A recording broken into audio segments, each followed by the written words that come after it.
I take pleasure in sending the following greeting to the United States and to the world at large. Me pide usted dos palabras. Diré algunas ideas mías sobre la invención o inventos. El aparato que usted manipula es maravilloso porque reproduce la figura movible al mismo tiempo que emite el sonido de la voz. Cuando con el tiempo se perfeccione este invento, el mundo quedará sorprendido ante los cuadros vivientes y parlantes que ello exhibirá sobre el tiempo. La ciencia ha acrecentado el paso acelerado de los adelantos modernos. Por medio de la ciencia, conservamos la salud e inclusive devolvemos la juventud a los que le han perdido. Estas dos tendencias contrarias todavía nos dicen que la cantidad de la animalidad en nosotros es muy grande. With complete cooperation between the Chief Executive and the National Assembly, our government has given expression in the various measures enacted during the short session immediately following the inauguration of the Commonwealth to the needed solutions for the most pressing problems confronting the Commonwealth in its task to prepare the nation for complete independence. In pursuance of these measures, I have already commenced the organization of our national defense through a long-range plan adopted upon the recommendation of one of the foremost authorities on military affairs in the United States has ever produced. Taong 1943, isang taong singkad, buhat noon hanggang ngayon, na naitayo natin ang bagong Republika ng Pilipinas sa hirap na ito na dinadanas ng ating bayan. Nahanda ako na magpatuloy sa daang makikita ninyo na aking inilalagda sa pamamagitan maging wagas, maging dalisay sa gitna ng isang digmaang ngayon dinadaos sa isang sinuko, sa gitna ng kagutuman, sa gitna ng kamatayan, sapagkat ang kamatayan may matamis, katulad ng itinuro ng ating mga bayani, kung iya'y magbubunga ng isang pag-asa at ng isang adahikain, pinagpakamatayan. With victory assured, our liberation is inevitable. The hordes of despotism and brute force cannot prevent it. In accomplishing that liberation, quite as important as the forces of freedom that will land in overwhelming strength in our soil, so that the Philippines may be for the Filipinos, is the full participation of the Filipino people themselves. I know that when the hour strikes, no one will be deaf to the call. Everyone will take his place in the great crusade for liberty and security. The liberty and security not only for our people, but also for all the nations of the world, big and small. To all my compatriots, wherever you may be, in the homeland or abroad, in the towns and barrios or in the mountains, I send on this day my warm brotherly greetings. May God bless you all. As we look upon the shattered hulks of our buildings and upon the gathered rubble of what was once our cities, we are naturally seized with some dismay. How many years will it take, some of my countrymen ask, for us to rebuild what it took these centuries to erect? Does it not look hopeless? Will we ever succeed? How can we undertake political independence, possessing as we do only the battered remains of an economy, homeless as we are, and hungry? There are not many of faint heart in the Philippines, I assure you. Courage is one of the proudest virtues of the Filipinos.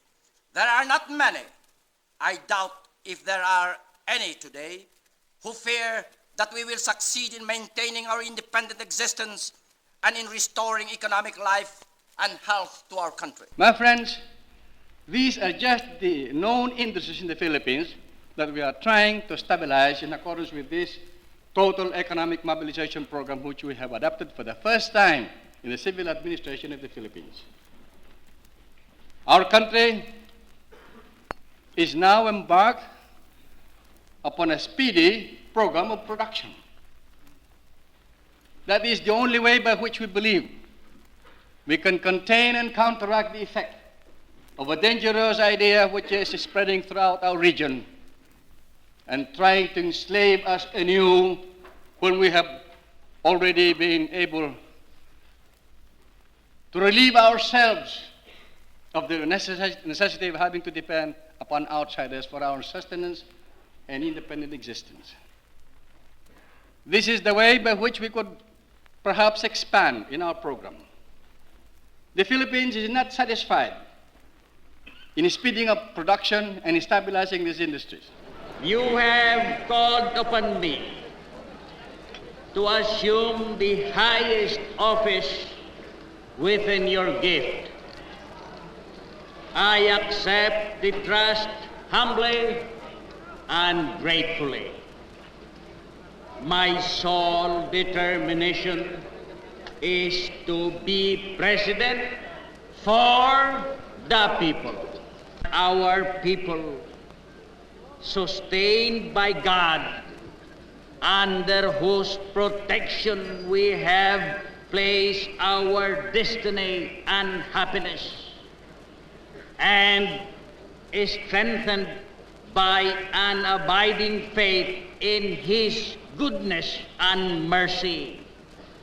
Our people, united and free, shall shape a future worthy of our noble heritage if we but act. Mr. Mayor, permit me to thank you from the deepest recesses of my heart for this medal you have just given me. And I want to assure you that this appreciation comes from 23 million Filipinos for whom I speak on this occasion. And may I thank you also, Mr. Mayor, and through you, the people and government of the city of New York, for your hospitality and for the honor which you have bestowed upon me today.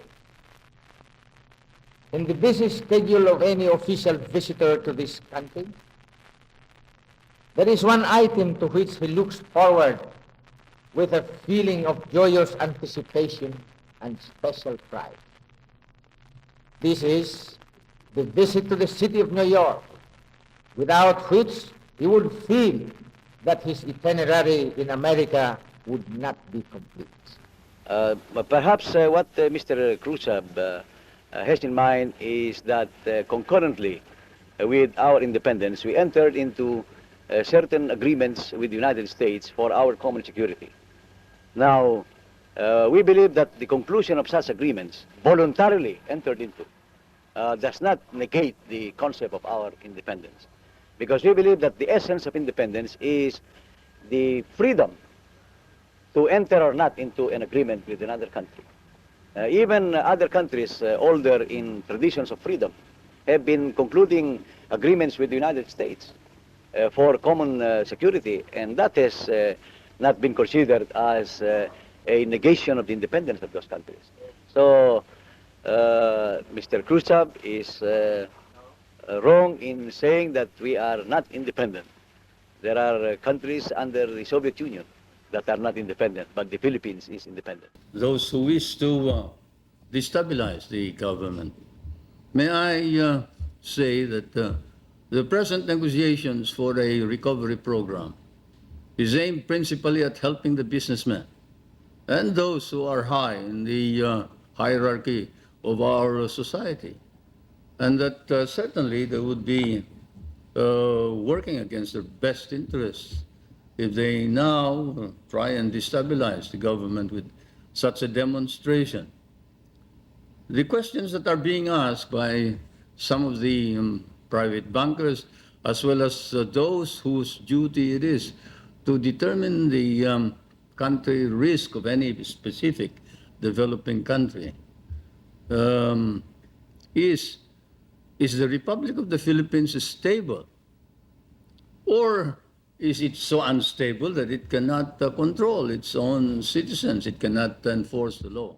With little help from others, we Filipinos fulfilled the first and most difficult condition of the debt negotiation, the full restoration of democracy and responsible government. Elsewhere and in other times of more stringent world economic conditions, Marshall Plans and their like were felt to be necessary companions of returning democracy. When I met with President Reagan, we began an important dialogue about cooperation and the strengthening of friendship between our two countries. That meeting was both a confirmation and a new beginning. I am sure it will lead to positive results in all areas of common concern. Today, we face the aspiration of a people who had known so much poverty and massive unemployment for the past 14 years. The Ramos administration and I, as president, have been the subject of a massive disinformation campaign that we are seeking to proclaim martial law, that we are veering towards dictatorship. These are blatant lies, falsehoods, and fabrications. As president, I categorically and emphatically deny these irresponsible accusations. I also categorically declare that our country will definitely have national and local elections in May 1998 as scheduled. Likewise, I am against term extension. I have no intention whatsoever to proclaim martial law and will not proclaim martial law. The role the Bretton Woods institutions play is very crucial in containing the crisis and restoring the economic health of the countries most severely affected. But it is now clear that the resources of these institutions, particularly the IMF, are frighteningly insufficient. It is our hope that countries which are in a position to do so, especially the United States, will soon make available their share in the recapitalization of the IMF and lend support for increasing the funds of the World Bank and the Asian Development Bank. Yesterday, without bloodshed, without damage to property, and within a single day, we overcame an ill-conceived mutiny carried out by misguided military officers. Such actions are deplorable and will be met with the full force of the law, including their political component.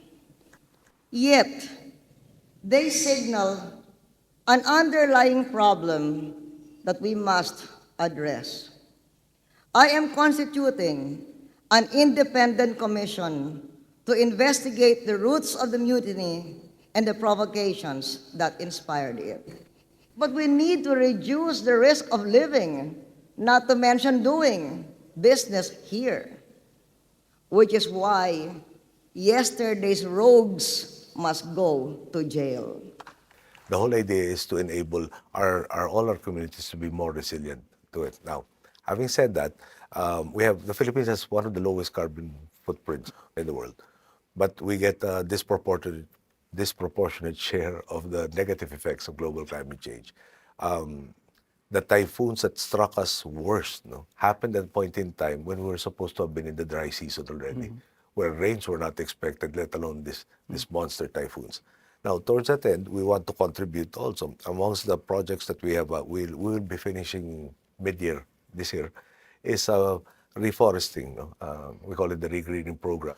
The aim is 1.5 billion trees planted or replanted on 1.5 million hectares. We're almost done with that particular project. We signed a new executive order that inventories the rest of forest lands that are now denuded and unproductive, with the ended view of getting them productive again. We have, I think, reduced significantly the number of illegal logging hotspots. Let me reiterate that the Republic of the Philippines will honor treaties and international obligations. On the domestic front, my administration is committed to implement all signed peace agreements in step with constitutional and legal reforms. I am elated by the expression of unity among our Moro brothers and leaders and the response of everyone else to my call for peace. I look forward to the participation of all other stakeholders, particularly our indigenous peoples, to ensure inclusivity in the peace process. Let me remind that I was elected to the presidency to serve the entire country. I was not elected to serve the interest of any person or any group or any one class. I serve everyone and not only one. As a founding member of the Association of Southeast Asian Nations, or ASEAN, a bridge between global North and global South, the Philippines understands dialogue, partnership, and coalition building. We maintain warm and deep relations across diverse regions and political systems. We believe that diplomacy must always be given space to succeed. This year, the Philippines is proud to be chair of ASEAN. And ASEAN has succeeded in promoting peace, economic development, and social progress in Southeast Asia.